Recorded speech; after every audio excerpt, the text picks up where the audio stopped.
Hey, welcome back, everyone. So, some big stories tonight. We're going to go over how 21 states are now suing Biden over his shutdown of the Keystone pipeline. Going to be going into some of the new updates on election integrity. Talking also about what's happening with the border. Quite a few updates, and good to see you all here. Yeah, how you doing, folks? Yeah, Marie Di Giorgio. Good to see you here as always. Thank you. Yeah. How you doing, Molly, John? Good to see you from Texas. Yeah, Texas. Thank you, everyone. Thanks for being here. All right. As always, if you folks have questions, leave them in the chat. I'll try to get to them. And that's it. Let's start with the first story for the night. Now, first up, this is Epic Times. It says here, a coalition of states has filed a lawsuit against President Joe Biden and his administration over the president's recent decision to revoke a permit for the Keystone XL pipeline. Led by Texas and Montana, 21 states have jointly filed a lawsuit against Biden, arguing that the president didn't have the authority to unilaterally change an energy policy that Congress had set when he revoked the permit on his first day in office. In other words, they're arguing that Biden didn't actually have the authority to do what he did. They're arguing again he didn't have the constitutional authority to do what he did. And this is serious. This is 21 states out of 50 states suing the president of the United States, meaning almost half the country. Almost half the country standing up now against federal overreach. Remember how we were talking before about what's happening in different states, Texas, Arizona, Florida, starting to push back against federal overreach and how we're really not that far into the Biden presidency so far. Now we're seeing states joining together. This is now, again, we've seen a few of these now, but again, a coalition of states pushing back. And again here, 21 states. All right, let's go into this a bit further. Now, it says the lawsuit argues that only Congress has the power to regulate interstate and international commerce, including granting or rejecting permits for oil pipelines that cross an international border. And they say this, quote, since his first day in office, President Biden has made his mission to undo all the progress of the previous administration with complete disregard for the constitutional limits on his power. His decision to revoke the pipeline permit is not only unlawful, but will also devastate the livelihoods of thousands of workers, their families, and their communities. This is according to Paxton in a statement on March 17th. Now, the 1,200-mile Keystone XL pipeline, which was to be constructed as an extension to an existing pipeline system, was designed by TC Energy Corp to transport approximately 830,000 barrels of oil from Canada and Montana to junctions in the middle of America and to refineries on the U.S. Gulf Coast. And what does it mean now that the U.S. is not using that pipeline? Well, first off, it means that Canada is talking about suing or sanctioning the U.S. government. There's been some talks about that. It also means that many thousands of people are out of work, but more importantly, it means that now we have to buy our oil from other countries like Saudi Arabia or the United Arab Emirates. America, under Trump, had gained energy independence. America did not need to import oil from other countries. America had become a net energy producer, net oil producer, meaning we could even export oil to other countries. That is all being rolled back now. And as it's getting rolled back, instead of shipping it through a pipeline, which would have come directly to different states and made transportation a lot easier, it now needs to be very expensively and ironically environmentally less friendly, shipped by boats, tankers and so on, and shipped by oil, and then shipped by truck across the United States. Meaning if this is really about energy, green energy, it's not doing so hot with it. All right, let's go to the next story on here, and then we'll go into I'll go over a couple more, then we'll go over a few questions. Now, this is on election integrity. It says here, Virginia governor signs an executive order to allow 69,000 released prisoners to vote. Right. Now, remember, in a few different states, California, New York, Virginia, other states, they're talking about releasing prisoners. And they've been doing this under the narrative, ironically, right before the big riots took place all across the country, right before the elections, ironically. You had different states release prisoners, and they did it under the narrative that doing so would prevent the virus from spreading within prisons. Now, the narrative of them doing that doesn't quite line up, given the fact that now we have hundreds of thousands of illegal aliens coming across the U.S.-Mexico border, being held in facilities in close proximity to each other, and different estimates, 1 out of 10, up to 50% of them may have the virus, according to different studies coming out. I'll be going into this just a bit. But these different governors released prisoners from prison and then started talking about giving them voting rights. Why would they do that? Let's go into this. It says here, Virginia Governor Ralph Northam signed an executive order on Tuesday to allow released prisoners to vote in a move he claimed will restore their civil rights. And he said, going forward, any Virginian released from incarceration will qualify to have their rights restored, even if they remain on community supervision. A press release from Northam reads. Now, the eligibility criteria, which will impact at least 69,000 Virginians, at least, right, mirrors a promised amendment to the Constitution of Virginia that is passed in the General Assembly.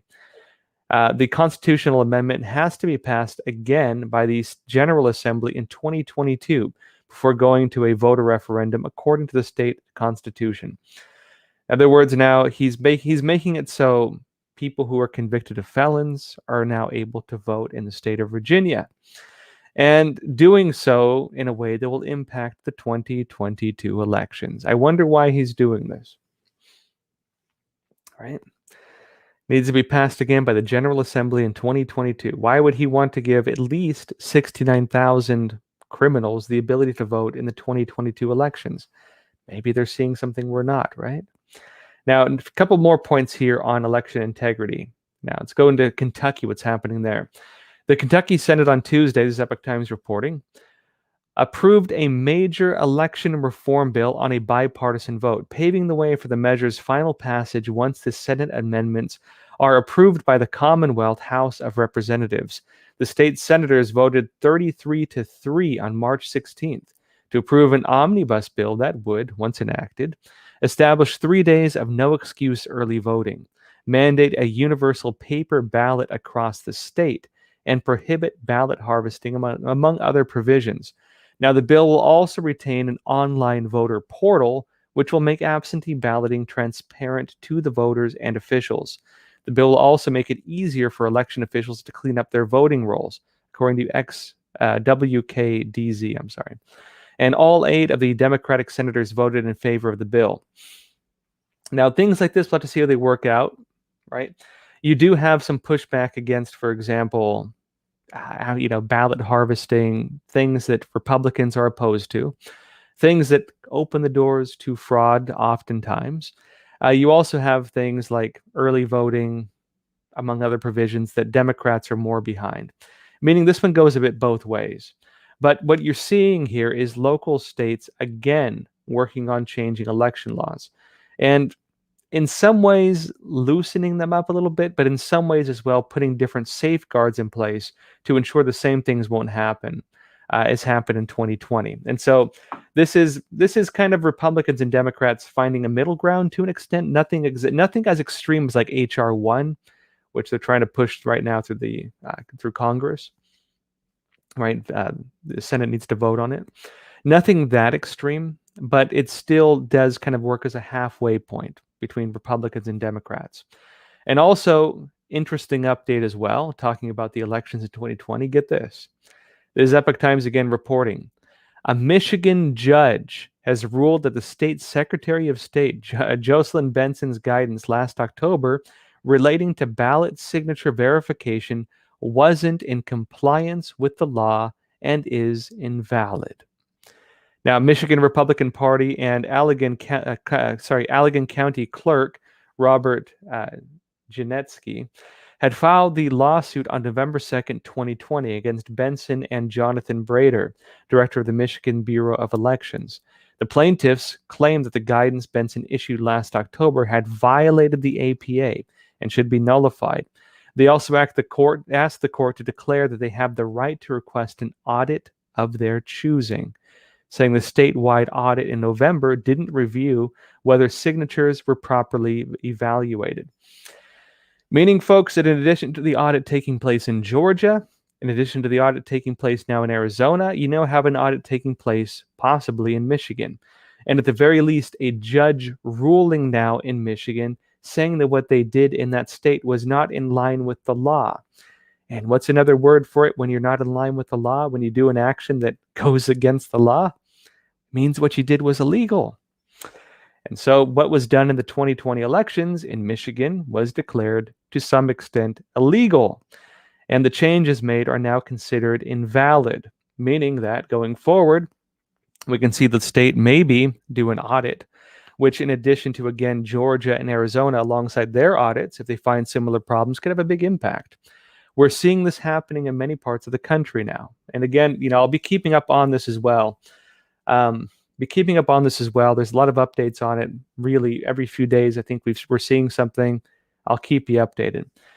That said, folks, let's jump into some questions, and then we'll go into some more of what's happening in the U.S. I want to go into some crazy stuff with media monitoring taking place, really government monitoring programs for media.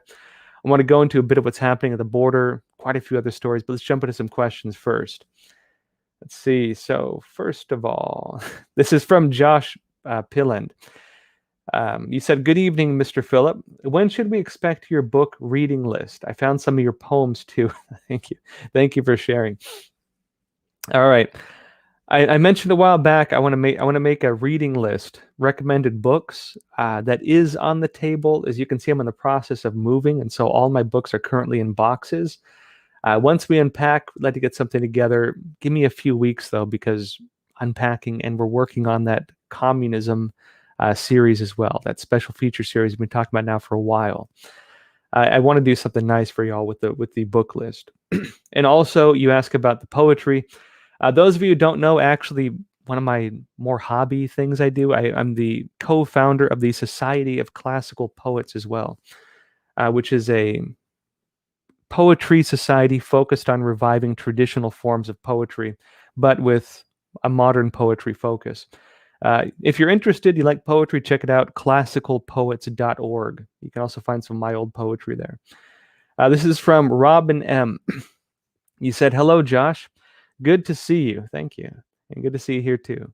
You said, "Do you think the battle of wits will take place with Putin and Biden?" Okay. All right. I thought about including this on tonight's stories. I decided not to. It's a bit funny. And so basically, Biden criticized Putin, called him a murderer, basically. Putin shot back and criticized Biden. And Russia has even removed their diplomats in some parts of the U.S. as well, something typically only done before a war starts. But going back, remember Obama did that to them too, the 2016 election. So just a jab. But on that note, what happened was Putin has now challenged Biden to a debate, semi-battle of wits. I think it'd be very funny if that did happen. I mean, honestly, I think I would pay money to watch that. That'd be pay-per-view. I would watch that, definitely. In fact, I think the country could use more battle of wits and more battles of wits. I think this is something sorely lacking within public debate. I think it'd be fantastic. Will it happen? Probably not. Heck, if we were to go back to the days of the founding fathers, maybe we'd even have duels. I mean, could you imagine, right? Could you imagine the wild nature of politics if that were still the case? If they handled their disagreements through battles of wits and duels, it would definitely solve things a lot faster. We can say that. But when it comes to Putin and Biden, I don't think we're likely to see anything. Although it does make Biden look bad that he's not willing to have that dialogue, at least for the little bit of time. This is from Zacharias. He said, "Hey, did you see the video of Biden and the green screen?" Yes, I did see the video. Yeah, okay. Let me explain it to you. Actually, I had the video on my Twitter feed because I thought it was kind of funny. Basically, there's a dead cat gate, I guess we could call it. Dead cats like the things in the mics I have right here. Although these are like bigger ones like this. There was a press conference, people waiting for Biden to get on the White House helicopter. He walks up to the press and he puts his hand down, and it looks like his hand like semi glitches over the dead cat. And dead cat, not like an actual dead cat. I mean like the mic end. It's very weird looking. And a lot of people were laughing about it, including me, because it looks pretty dang fake, that it doesn't look real. Now, the media, different mainstream media, shot back and said, they made, of course, their excuses for him because lockstep, everything he does is perfect, can't criticize him, right? That's where things are at. And they claimed that it was just an optical illusion because of the way things were. Now, I actually had a friend check out the video as well. There's different takes on it. It's weird enough looking. It's weird enough looking to where I think it's at least worth looking at, right? It's weird enough looking where you should at least look at it because it's a bit ridiculous. You can go to my Twitter feed at Josh J. Philipp, Philipp, if you want to watch it. I do have it up there. And I actually ran it by a friend who has been working in video for a long time.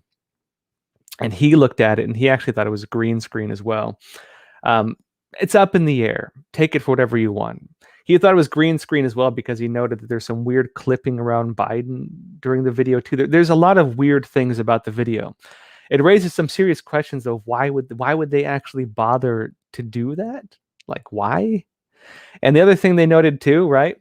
The other thing they noted too is like the way his hand moves across the mic. It's like it moves in front of one and behind another, which looks weird. And if that were totally fake, doing so would cause you trouble. I don't know, maybe they forgot to change the transparency on one, but they did on the other. Who knows? Watch the video, take what you'd like from it. It's a bit funny looking. Let's leave it at that. Let's see here. This is from Leslie Rinson. He said, "Thank you, Josh, for educating me in how fast we are losing our rights and freedoms. Do my best." He said, "It has made me get involved. Very glad to hear." He said, "Keep up the good work. You and Dan Bongino are my guiding light." Really appreciate it. Thank you. And this is from Molly Jonte. He said, why did he have to have a green screen anyway? I mean, that's a good question. It doesn't make logical sense. Unless there's something wrong with Biden, possibly. Unless there's something wrong with Biden, I mean, you take it for what it is. It looks weird.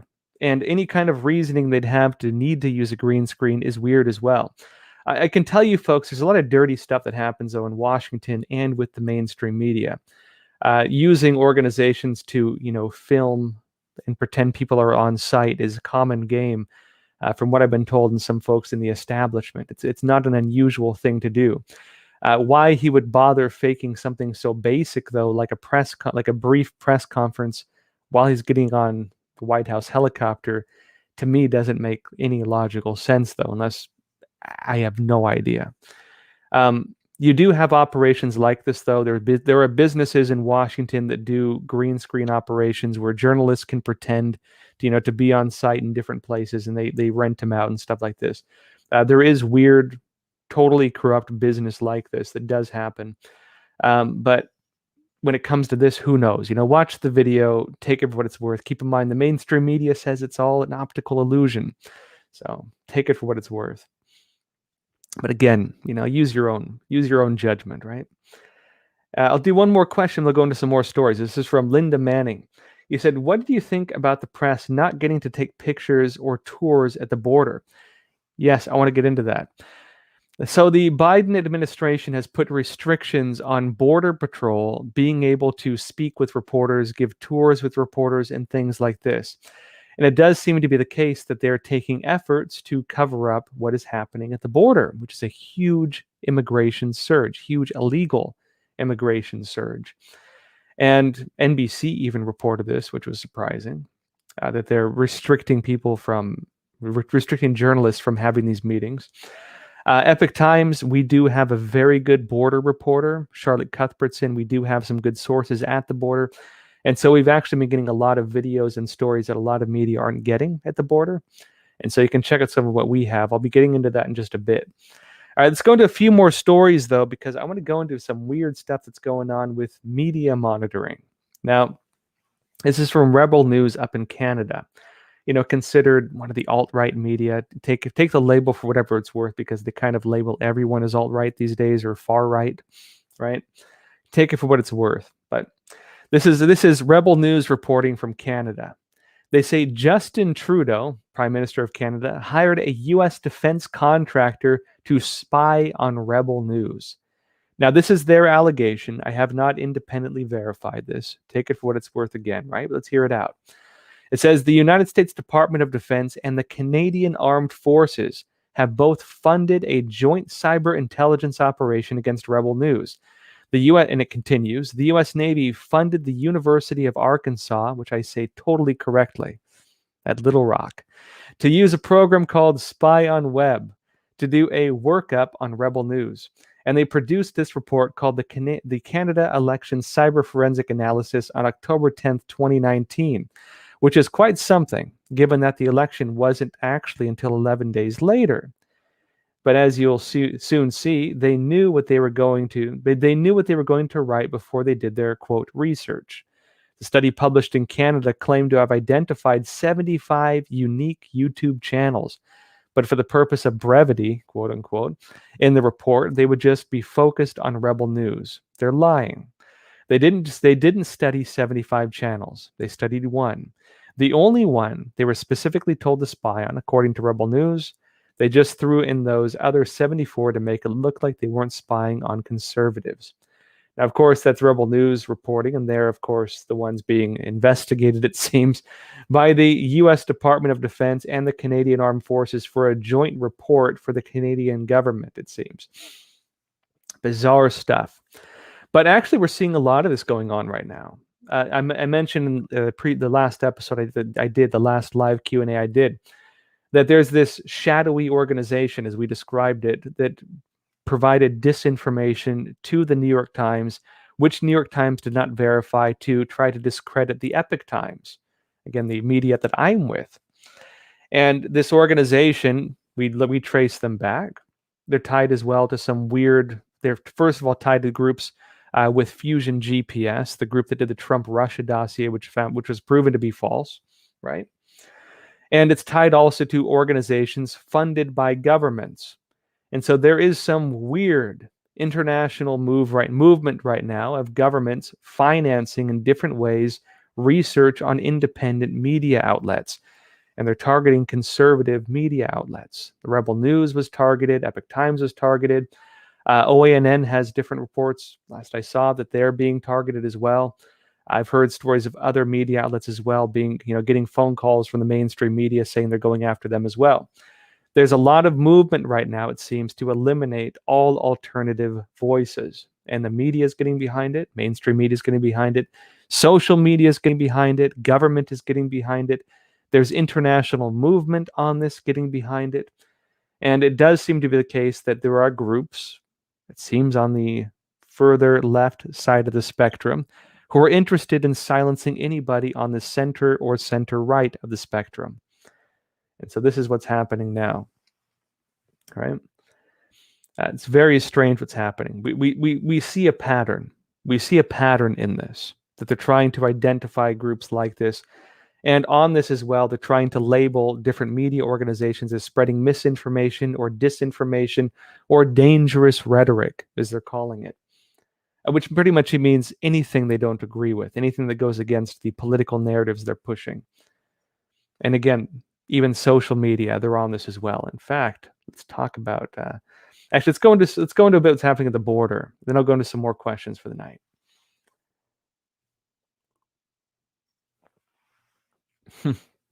It's from Dan Klinkwai.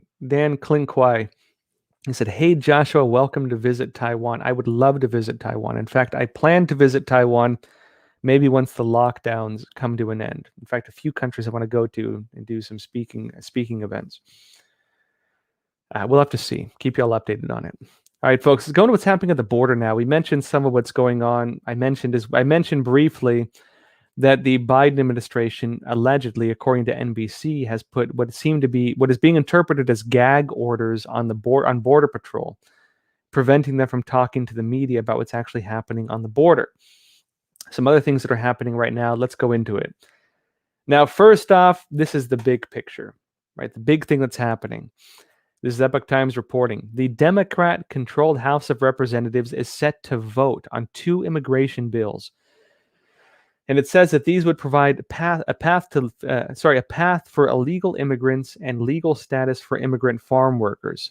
In other words, they're giving a path to citizenship for illegal aliens. Now, one of these, this is the American Dream and Promise Act, would offer a pathway to citizenship to those who enter the country illegally as children and are currently living in the United States, also known as Dreamers. That was under Obama, remember? Now, the same bill would also help immigrants in the country who received temporary migration protections. An estimated 4.4 million illegal immigrants could become eligible for permanent residency if this bill is passed, according to the Migration Policy Institute. And the other immigration bill they're also voting on is the Farm Workforce Modernization Act. It would provide illegal immigrant agricultural workers a path to legal status and make the H-2A guest worker program more flexible for employers. Now, we'll have to see how this works out. Honestly, if you're an illegal alien coming into the United States right now, you get, first of all, stimulus dollars. They denied they'd do it. They did do it.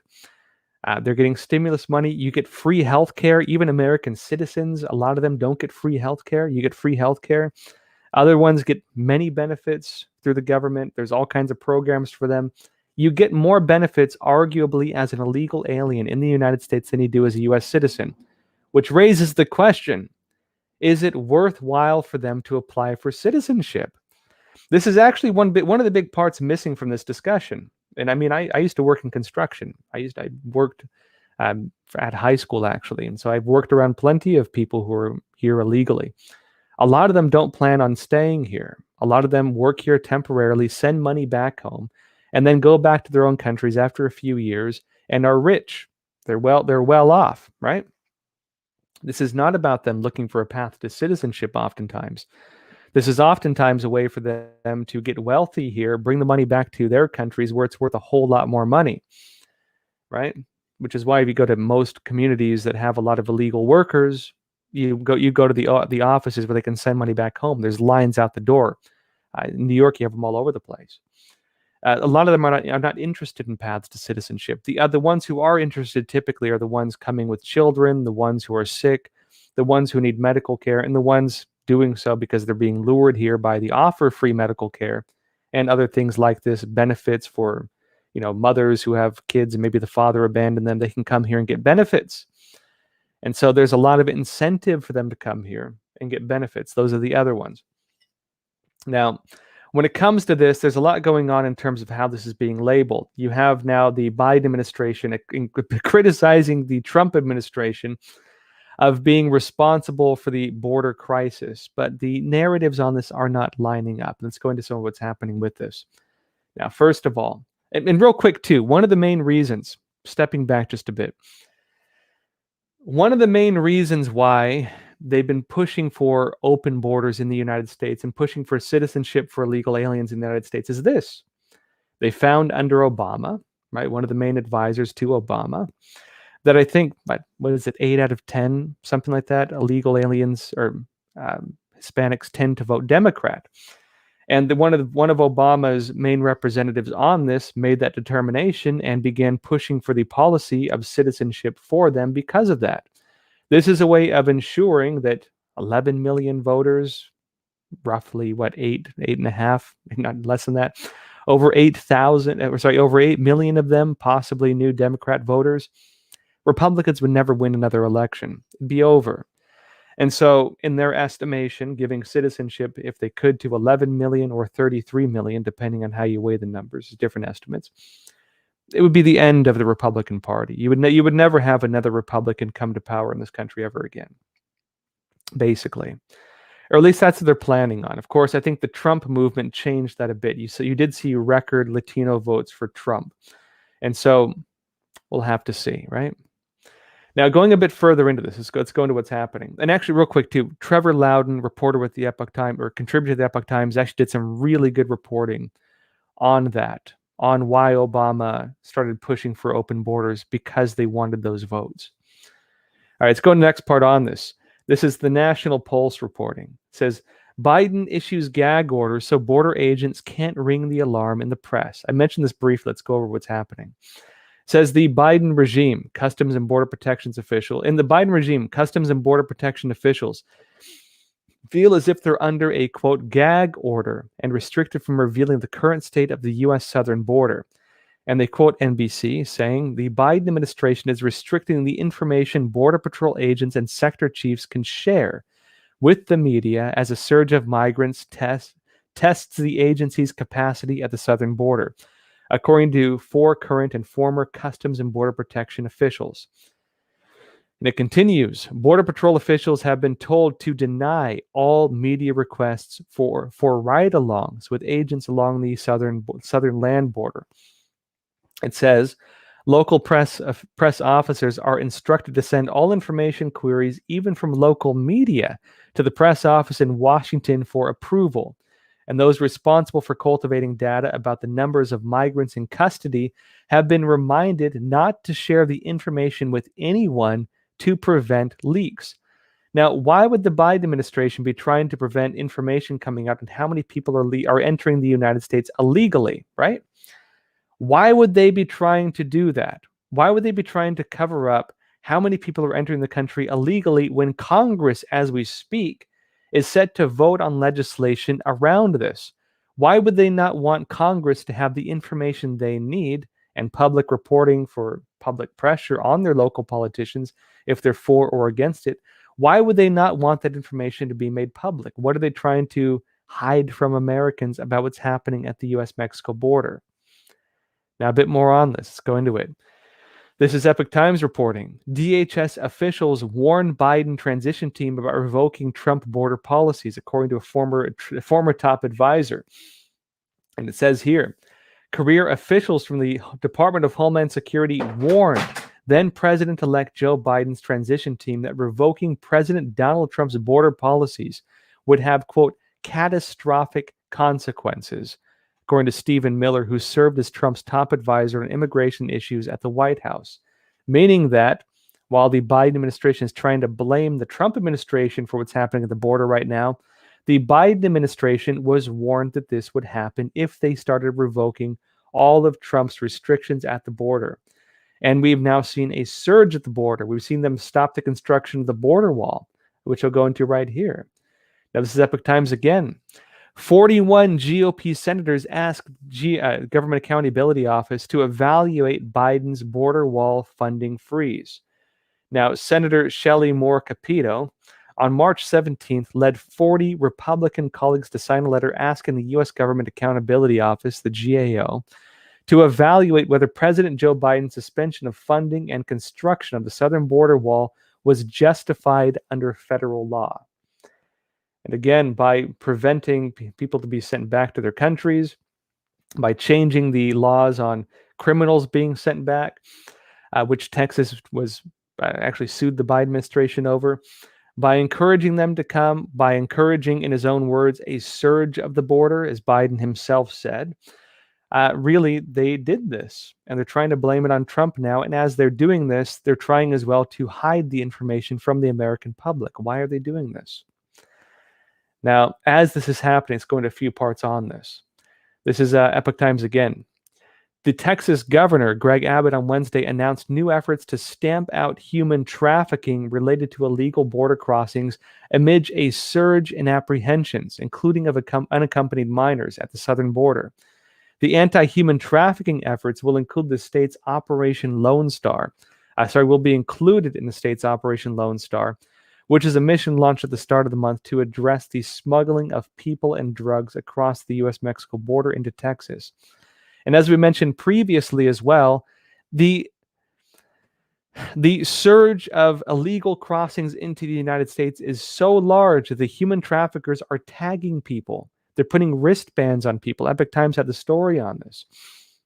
And these wristbands have the logos or different emblems representing the different cartels that people have gone through and paid to cross the border. Now, you can only imagine what happens when they don't pay them, or when they try to cross without going through the cartels, what the cartels do to them. I can tell you, folks, Friends who live by the border say you can hear gunfire at night pretty loudly and pretty often.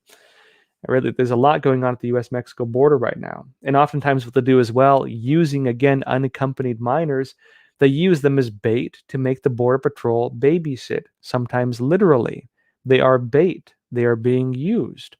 And what they do is they distract them, forcing them to babysit, right? Making them use their resources to babysit, while they send over anything they want. Guns, send over drugs, send over people who maybe, other than Latin America, illegal immigrants from countries like Iran, China, so on. A lot going on. And as this happens, something important. This is not just about illegal immigration. This is not just about election laws. This is not just about the Biden administration giving, relief bill funding to illegal aliens. Not just states like California giving illegal aliens driver's licenses and putting through regulations that if you have a driver's license, you can be registered to vote. Not just, for example, making it so states under sanctuary city laws can't deport illegal aliens even if they commit crimes, including rape or whatever else, making it so they can't be deported for committing crimes. It goes beyond that. Even on the more benevolent level, right? When it comes to just the basic programs, basic services that Americans need, like schooling, that costs a lot of money. And what happens then when you import people who don't speak English, who don't even sometimes speak Spanish, who sometimes speak other languages from these other countries, and you force them under American law to attend school? What happens, right? What happens? You need to put a ton of more money into the education system, money they don't have oftentimes. And as you have kids who are here without their parents, unaccompanied minors, you need to have programs as well, foster home systems and so on, to make sure they're not pulled into gangs or into prostitution and human trafficking. And even if that happens, the gang culture that results from it victimizes these kids, which means schools need to have additional security, which means more money from the federal government to the education system, or it's going to collapse. And some points on this that's important to mention is Epoch Times reporting again. It says the Biden administration is scrambling to shelter thousands, I'd say many more than that, of unaccompanied minors crossing the southern border from Central America. Not just Mexico now, Central America as well. The media are declaring the crush at the border as a crisis. It's the beginning of a hard road. The law requires them to go to school. In other words, these unaccompanied minors, when they come to the United States, they don't have parents, right? Not here, at least. And they are required by American law to go to school. What does that mean for the school system, right? Now, these kids, they've endured trauma on their trek, and they've missed months or years of schooling, meaning they're very far behind. And the trauma point is important as well. I don't want to say the percentage because I don't know off the top of my head, but there's a huge percentage of migrants who are raped as they cross into the United States. It is extremely common. And they're running through the cartels, which are known for brutal violence. They're coming from countries sometimes escaping brutal violence, gang violence. Now, you have kids who've gone through that type of trauma, and now they're months or years behind schooling, not to mention the American school system. Now, few of them speak English, and many of them don't even know Spanish. Many of them speak Mayan. Their education will cost thousands of dollars a year more than the average student. Meaning that in addition to the money dedicated to even normal American students, including in inner cities where already the financing is pretty tight, and already you have too many kids in classrooms to get quality education, already you have these issues, right? Now you have kids who need even more funding than the average student because they need additional programs because they don't speak Spanish sometimes, they don't speak English, they need additional programs to help them catch up to the other students and so on, right? Their education will cost thousands more, again, because they need linguistic experts, tutors, they need psychological counseling, vaccinations, because in many states, including the US, including New York, that's required, and other support as well, like family services, because many of them don't even have families with them here. Now, they also consume most of a classroom teacher's attention, meaning that because they need so much extra support, the teachers have to focus a lot more on them than the other students. What does that mean for the quality of America's schools? right? Leaving the rest of the class to make do with less. And what does this mean, especially for lower income schools where these kids will likely be sent? What does that mean for the quality of education in the communities probably most in need of that? Now, just as one example of this, in 2014, New York City schools rolled out the red carpet for just 1,662 migrants from Central America. Do you know how much that cost? $50 million for special programs. $50 million for just 1,662 migrant kids. How many are being shipped into the United States right now as we speak? And what does that mean for the places they're going to? Right? Now, let's go into a couple more points on this because there's a couple more important issues to mention. And this ties to something important as well, right? We mentioned before the Biden administration, according to Border Patrol agents, has put gag orders on them. They're not allowed to talk about what's actually happening at the border. They're not allowed to disclose the number of people crossing, which doesn't leave states very well prepared to deal with this influx of new people, including for their education systems, and also doesn't provide the American public the correct information they need, as Congress is going to vote on 2 bills to give these people possible paths to citizenship, right? What else is happening right now? Epoch Times reports up to 50% of illegal immigrants estimated to have COVID-19, according to the National Sheriff's Association. And this is as, right, again, many states still have lockdowns. Many states still have requirements for masks. Many states are talking about forcing folks like you and I maybe to even have vaccines and give us permits to join events like in New York if you want to join, events at Madison Square Garden, things like this. Meanwhile, people coming across the border, allegedly up to 50% of whom actually have the virus, are being released into the United States without having to go through that process. Let's go into this. Now it says, as concerns over the surge of illegal immigrants crossing the southern border grows, the National Sheriff's Association is calling on the Biden administration to secure the border and protect Americans. It continues. Up to 50% of illegal immigrants are testing positive for COVID-19, the disease, right, the CCP virus causes. Now, the Sheriff's Association wrote this. They said this. We're already seeing strains to the public health system of border communities. The suspension of deportations has led to the release of undocumented persons into border communities. We then have an affirmative responsibility to provide medical care for them if they are infected with COVID. And the Biden administration is putting this out there. They're offering, in many states, free health care for illegal aliens.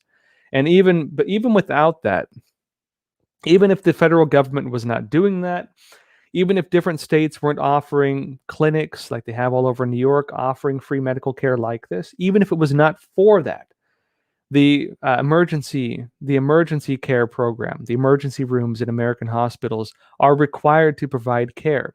And if you do not have papers, if you do not have any documentation, you don't have to pay. You're let off scot-free. Who has to pay that, right? Well, the money goes back into the insurance programs. The money goes back in other systems, which if you have, for example, Obamacare, you and I as taxpayers have to pay for. It is a strain not only on the hospitals in capacity, and I've seen it in New York, lines around blocks at some of these clinics. Corona, for example, had the highest virus death rate in New York, which is one of the big areas where you have a lot of the migrant communities. I've seen it personally.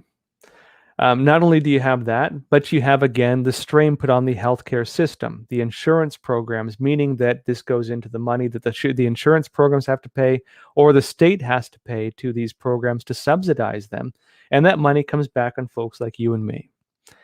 Meaning that, in addition to that as well, if you're offering people free healthcare, if you're saying, come in, doors wide open, we'll give you $1,400, we'll give you various benefits, we'll pay you more than you're making in your home country, you can send money back to their families, and we'll give you free healthcare if you're sick.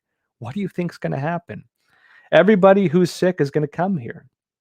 And that seems to be what's happening. Up to 50% of illegal immigrants estimated to have COVID-19. according to the National Sheriff's Association. And so what is the government doing about this? According to Bongino.com, Democrats block Republican bill that would require illegal immigrants to be tested for COVID-19. So what are they doing? They're covering it up. Now he reports, in a bizarre move, Democrats have actually blocked a Republican bill designed to ensure that the flood of illegal aliens being waved into the United States by the Biden administration are tested for COVID-19. And the bill requiring every alien to receive a COVID-19 test, or the REACT Act, which is sponsored by Marionette Miller Meeks, would require the DHS to test every illegal before releasing them into the country. Democrats have voted against that. Now, even if you travel domestically between different states, they still want you to test for the virus. Even some airlines right now are making it so that if you travel, you have to have the vaccine. They're talking about this. Why is it that if even your average American needs to quarantine or get a virus test if they want to travel, you can have people flooding across the border under the advertisement of free healthcare, and they don't have to get virus tests.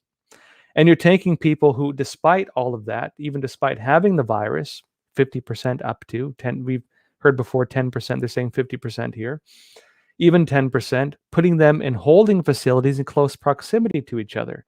What do you think is going to happen? Now let's step back a bit. What is Cuomo being accused of doing again? Andrew Cuomo, the governor of New York, what is he being accused of doing again? Not these sexual assault charges. Those are a big deal too. He's being accused of putting seniors into group homes and killing, allegedly through those programs, at least maybe over 10,000 people. In other words, doing the same thing the Biden administration is now doing with these migrants. It wasn't just Cuomo who did that, actually. It was at least 4 different states did the same thing, which may be why they're trying to get rid of Cuomo through these sexual assault, Me Too charges. Another big deal, in my opinion. But I think the bigger deal is him possibly killing 10,000 people through his policies. And the bigger picture as well, that wasn't limited to New York. That was at least 4 states in the U.S. Now they're using that exact same scandal, that exact same method, and whether knowingly or not, they're replicating it across the United States through this border surge with people, 10 to 50% of whom have the virus. And they're making it so not only are they putting them in close proximity to each other, they're making it now so they don't even have to test them. And they're restricting data on the virus, overturning this bill, voting against it, the Democrats. They would have made it so they have to be tested, while at the same time putting a gag order on the Border Patrol, on U.S. Border Patrol, making it so they can't even tell the press about what's happening at our border. Why are they doing this? Are they trying to Cuomo the entire United States? They're trying to group home the whole United States through that same method, right? There's some funky stuff happening. And keep in mind, too, there's other interests involved with this. Because, again, what is unique about Texas? One of the main border states, right? Texas recently ended its lockdowns. Texas recently ended the mask mandates. Texas recently opened up, and they were called Neanderthals by the Biden administration for doing so. And as they're called Neanderthals by the Biden administration, these open border policies are now flooding the state with people who have the virus, violating the same basic ideas that those lockdowns are supposed to maintain. Now, if they actually believe, as they claim to the point where they call Americans Neanderthals, if they actually believe that the lockdowns are needed, that tests are needed, that masks are needed, why are they allowing these states to be flooded with people who have the virus? Why would they do this, right? Something to consider. Maybe it's because they want to show a rise in numbers of virus cases in Texas to make them look bad, to ensure that lockdowns continue. Maybe for other reasons. Maybe they just want to, clear the way and make sure the press isn't aware of what's happening so Congress can vote to give them paths to citizenship. So you have maybe a few more million voters. Who knows? A lot going on right now. And again, be covering this as it goes forward. Yeah. But again, big point on this. Why was it that Americans were being told to lock down? Why was it that we are held to these standards while people are not held to these standards, right? Why are politicians playing both sides of this narrative? A good question to ask. All right, folks, let's go over a few questions now. Let's see. All right. This is from Crazy Morp. He said, does America have a system that the states or people can use on the SCOTUS, the Supreme Court justices, if they know or think they are corrupt or incompetent? Not that I know of, actually. Really, the checks and balances on our system are not nearly as much as I think we need sometimes. Unless they're taken down by some real scandal or something, it's very hard to do that. I mean, correct me if I'm wrong. Not that I'm aware of. Yeah, unfortunately. One point that's been made before, though, at the time of the founding of the United States, when you had people come into their position of Supreme Court justices, the life expectancy wasn't nearly as long as it is now, like maybe in your mid 50s. And you would typically come into that position around your 40s-ish, right? You weren't expected to be on for, 50 years. You were expected to be on for maybe 10 years. And so it's a bit funky, right? Things aren't like they used to be. This is from Tina Wallace. He said, have you heard what is going on in Israel with the, quote, voluntary COVID passport that seems to be mandatory because citizens aren't able to go places without having this passport app? Yes, I am aware of that. In fact, my main camera guy is from Israel, and he's been telling me about it quite a bit. Basically, in Israel right now, they actually have record numbers of vaccinations. A huge portion of the country is vaccinated right now. And the way they're doing it in Israel is they have this green card, essentially, where it's a pass. And if you've been vaccinated, you get this pass. And by being vaccinated, you then get access to basic services, travel, you get access to gyms and things like this. And so if you don't have the pass, you're not allowed basically free movement within the society. The pass determines your freedom. And the company offering that pass is also allegedly, according to what I've heard from different U.S. representatives in the U.S., the same company doing that has even been mailing packages. They have commercials, promotional videos to different representatives across the United States. They're trying to promote this as a model for opening up. And as I mentioned, there's a couple points on this. Now, there's 2 points on opening up. There's the Texas model, ending the lockdowns, ending the mandates, ending the mask mandates, opening up fully, relinquishing the powers they've given themselves for the virus. A narrative that's now being attacked right now by, again, this new surge of people who have the virus into Texas and other states through these new border laws. That is one model, though, the relinquishing of government power to give people back their freedom. The other model is the retainment of government power, like you have in Israel, like you have in New York, like you have in other states. And the program for that is freedom is given to you by the government. Government retains its power, and your freedoms are given to you with a pass, meaning that, again, you are not free. Freedom is something given to you by the government. That is the other model of reopening. And the question is, which model will become the standard for the world? Even in the United States, you have 2 different ways of doing this. And really, whether intentionally or not, the surge at our border of people, 10 to 50% of whom have the virus, according to these reports, the surge at the border is going to cause, even based on people coming across illegally, going to, of course, cause surges of people getting tested at local medical facilities because they're getting free healthcare, meaning that numbers of the virus are going to start skyrocketing. What's going to happen in the media as that happens, right? What's going to happen in the media? They're going to say Texas ended its lockdown, probably, right? They're going to say probably Texas ended its lockdown. Now they have this huge surge in virus cases at all of their medical facilities. Looks like ending the lockdowns was not the right idea, right? It seems to be the case that that's what they're going to do. Why? Watch. This is my analysis. Take it for what it's worth. I would bet that is how the narrative is going to go, though. And again, the model of that, right, the alternative model is the one that they're trying to push in different areas. The one they have in Israel, the one they're trying to push in different countries and different U.S. states, which is, again, freedom is not relinquished. Freedom is kept, and your freedom is given to you by the government. You are no longer free. Freedom is a privilege and not a right. That is what those cards represent. Let's see here. This is from Endless Dark. He said, "Can enough be done about election integrity in time for 2024?" It does seem to be the case that many states are pushing back and really trying to put in their own standards on election integrity. There was a lot of movement on this, as I mentioned as well. Different states, including Georgia, including Arizona, including others as well. They're doing audits now. They're doing investigations locally, and they're finding evidence that may be able to refortify or refortify the election, I guess we could call it. There's a lot going on, and without the ability to break through the filibuster, HR 1, really extreme bills being pushed through Congress may not be able to pass. Now, the Biden administration it seems to be pushing for them to end the filibuster. Currently, they would need 60 Senate votes to get something through, which means they would need at least 9 Republicans on their side, well, 10 to actually win, right? Which means that unless they break the filibuster, they can't push through really extreme things like that unless they get Republicans to side with the Democrats. But as that happens, you have states pushing back against this. You have states joining together to push back against federal overreach. You have a lot of this stuff going on.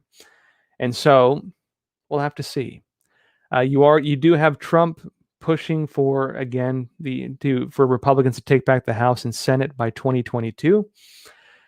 It's already 2021. Very soon you're going to start seeing campaigning on that, and that's when the narrative battle is going to start. And during the narrative battle phase, you can expect government to not be as extreme, because the things they do, if they're too extreme, raise public awareness and work as methods again, work as basis again for the government to start criticizing those things to win votes. And so the narrative battle is going to play into this very importantly. And we'll have to see how it goes from there.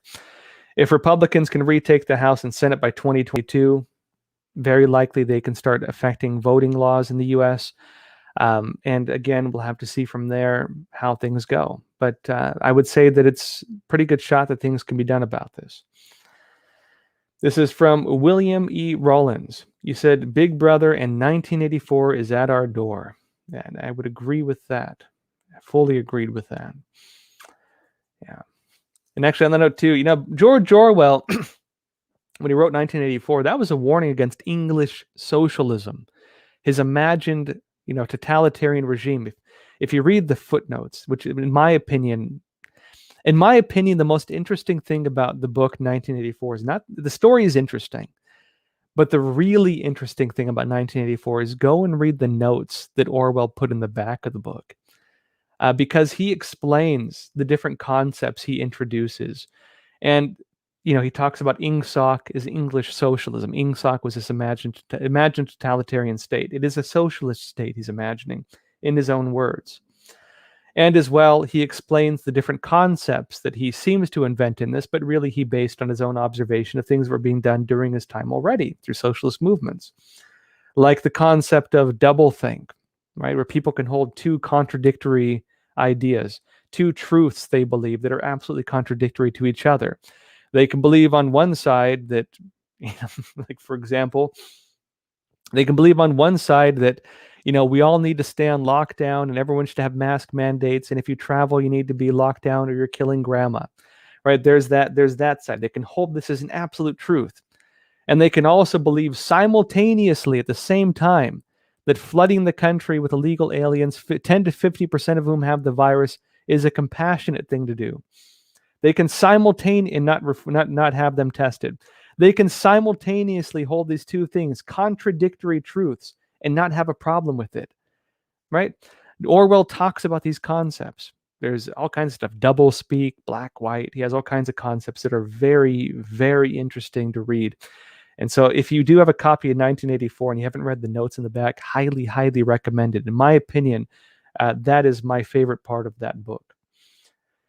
This is from Beth Coddington. He said, "Joshua, since immigrants don't have the worry of being deported, do you think they will be going for better jobs rather than the low-paying jobs because they were working illegally?"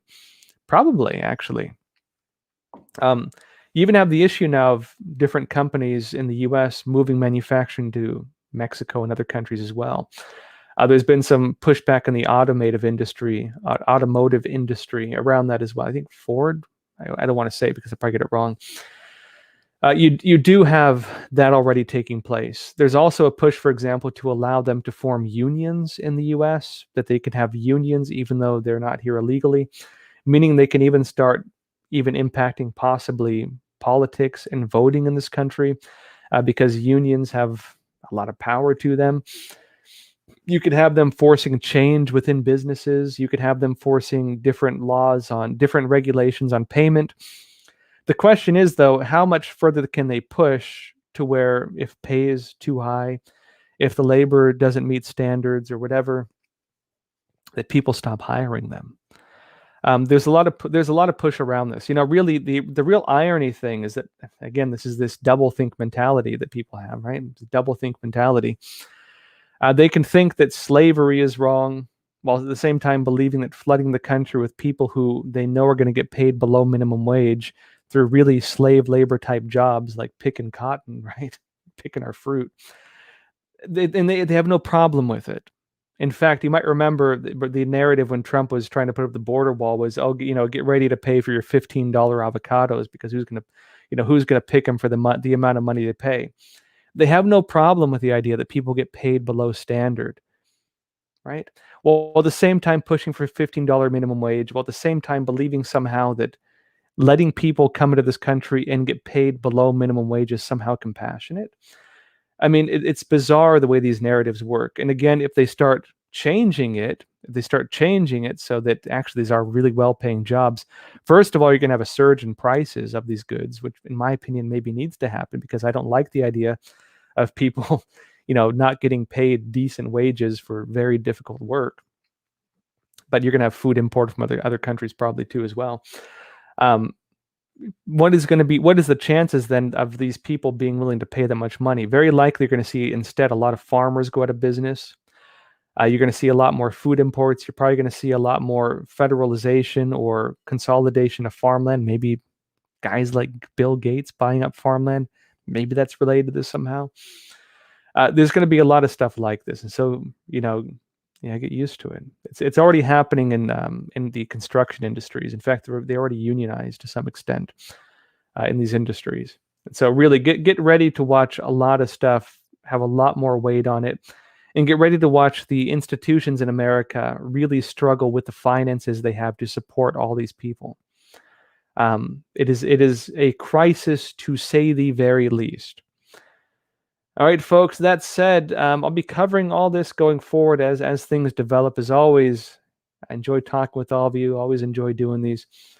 If you haven't already, please do as well. Please don't forget to like and subscribe. It really does help this channel. If you like the video, it actually helps with the YouTube algorithm. If, hopefully the algorithm hasn't been censored so badly, it doesn't help us. It should help us. Please do like and subscribe. It does help us.